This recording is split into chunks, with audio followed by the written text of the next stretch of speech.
Amo al prójimo tal cual es. Amar inicia con aceptar al otro con sus defectos y virtudes. Nunca rechazar al que no está conmigo, asumiendo su posición diferente como si fuera contra mí. Por lo tanto, no estigmatizarlo, no etiquetarlo, simplemente reconocer que no es como yo soy y por ello mismo es que es un ser humano. Ya que podemos amar, debemos hacerlo. Claro, podemos odiar, matar, etcétera, pero ¿debemos hacerlo para ser libres? ¿Soy más libre no amando al diferente? Cabe destacar que solo es posible amar como proceso colectivo, y el mejor lugar, el espacio por antonomasia donde el amor vital se aprende y se reproduce inicialmente, solo puede ser la familia, comprendida como el mínimo contrato social metabiológico con el cual podemos continuar la especie. Hijos o hijas, y o papá, y o mamá, y o tíos o tías, y o abuelos abuelas, y o cuñados, cuñadas, y o porque el modelo lo dicta la realidad, no lo poético ni menos lo político o ideológico. El amor nace, se forja y consolida en la familia, y es en la sociedad donde ha de reproducirse. El amor se siente y vive desde dentro hacia afuera del individuo. Le llega al ser amado retroalimentando su carácter, sus valores y su individualidad. Y el mejor sitio para aprenderlo es en familia, quizás precisamente por ser el lugar donde a todos nos queda más fácil y casi implícito el aceptarnos tal como somos. Mi libertad depende de mi amor al otro. Nadie puede quitarme la libertad de escoger, de pensar libremente, de decidir qué estudiar, qué pintar, qué cantar, qué plasmar, qué procesar, qué creer, qué aprender y claro, qué saber y sobre todo saber qué hacer con la identidad construida. La libertad forja en cada uno la igualdad de seres humanos, en la diferencia de individuos y sociedades. ¿Debemos entonces quitarle la libertad a alguien, persona o sociedad para lograr amar a los míos? La mejor y más clara herramienta para expresar tu sentido de libertad es el lenguaje. Por ende, solo mediante la expresión de nuestro propio ser podemos ser libres. Cuando los límites sociales fortalecen la honestidad del individuo, entonces la libertad se nutre de estos límites más que si solo es forzada a definirse mediante la coacción de las tradiciones, creencias o decretos. Y el único posible resultado del proceso continuo de la honestidad forjadora de libertades ha de ser el amor, el cual retroalimenta el proceso gracias a la libertad que con total honestidad el otro te da por recibir tu amor. Para amar y ser libre debo ser honesto. Siempre se debe rescatar al ser humano natural, y este es aquel que necesita sentirse vivo, que se dignifica día a día con cada acto y palabra. Por tanto, para poder amarme y amar al prójimo, para poder sostener mi libertad, se requiere ser consciente de lo que pienso, digo y hago. Y eso simplemente es ser honestos con sí mismo y con la naturaleza. Y primordialmente es ser evolutivo, completando el ciclo pensar, decir, hacer.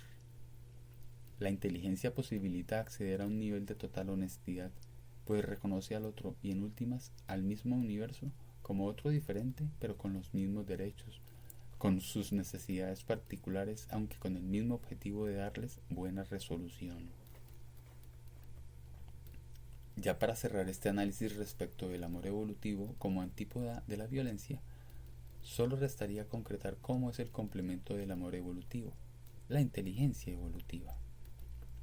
Los seres inteligentes son aquellos que gozan de cierta estructura neuronal con la cual pueden percibir el entorno y decidir cómo y cuándo actuar respecto de sus necesidades.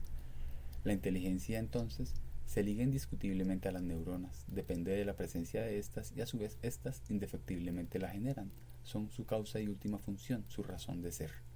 Por ende, solo los animales poseen tal capacidad y solo en los animales se evidencian sus consecuencias, mecanismos de adaptación al medio, inteligencia y de regulación, amor. Solo en los animales se evidencian sus consecuencias, la inteligencia y el amor. Las especies de animales inteligentes, para este punto ya se nota redundante, evolucionan o involucionan al tiempo con su propia inteligencia y con lo que de ella puedan generar. Solo en los seres humanos se han evidenciado niveles tan altos de inteligencia con los cuales hemos logrado no solo adaptarnos, sino además transformar el medio y dominarlo.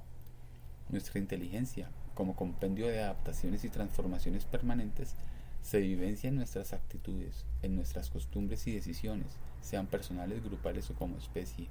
Es gracias a la inteligencia que el ser humano desarrolló la institución familiar, la cultura, la religión, el arte, la ciencia, la política, los deportes, la guerra, la exploración del universo, la xenofobia, la solidaridad, la amistad, el odio, etcétera, etcétera.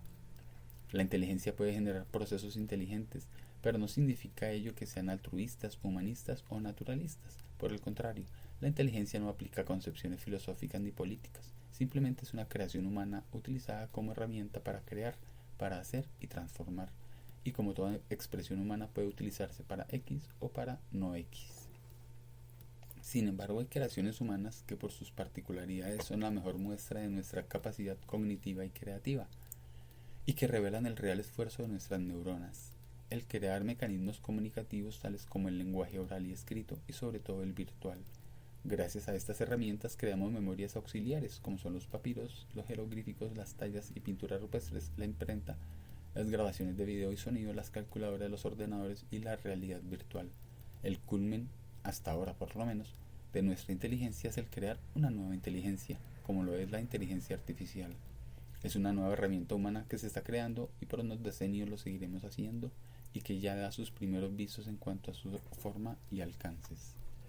La IA será la primera creación humana que logre independencia de nuestras decisiones sobre ella, y entonces en algún tiempo no muy lejano generar ella misma nuevas memorias e inteligencias auxiliares, con las cuales hacer progresar más la inteligencia humana.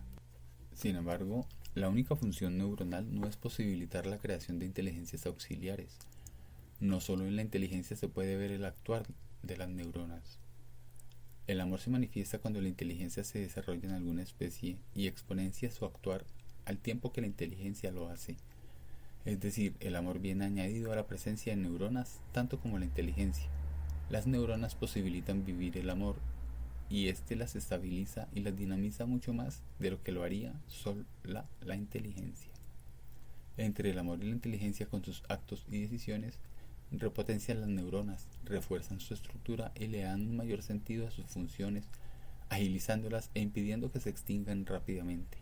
Así que un animal que no utilice correctamente sus neuronas, tanto si nunca desarrolla procesos inteligentes como actos y decisiones de amor, verá disminuir prontamente su potencial neuronal, y sus interconexiones se debilitarán con el tiempo, ya que se acostumbran a la pereza mental y a la exclusión de los actos emanados por y para el amor.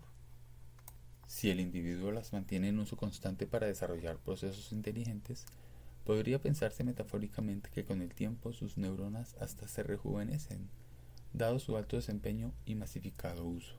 Como reza el refrán popular, órgano que no se usa se atrofia, o mejor, órgano que no se usa idóneamente involuciona. Cuando la sociedad es desarrollada por individuos con estos altos desempeños neuronales, progresará más robustamente que donde no sucede así. Cuando a la especie la supervive en sociedades con altos niveles de desempeño neuronal en sus individuos, amor e inteligencia guiados por la honestidad y revitalizados por la libertad, ineludiblemente asegurará a la especie y con ello al universo. He aquí la necesidad de la IA, ya que para alcanzar tal desempeño en toda la especie se requieren de múltiples inteligencias, con diferentes niveles de recepción del entorno y con variadas formas de transformarlo. Para que exista otra inteligencia exponenciada, debe ser creada por el hombre, hasta ahora, y éste debe evolucionar, como y cuando ella misma lo requiera y hacia el sentido que decida autónomamente, y con ello no solo categorizar al ser humano con inteligencia evolutiva, capaz de crear inteligencias que evolucionan, sino además exponenciar casi al infinito la inteligencia de la especie. Un tema largo de analizar, extensión justificada por ser el más prioritario a superar. Ya se había mencionado que este tema 2 de la violencia, por ser un tema humano, no cabe en las peticiones de la presente carta.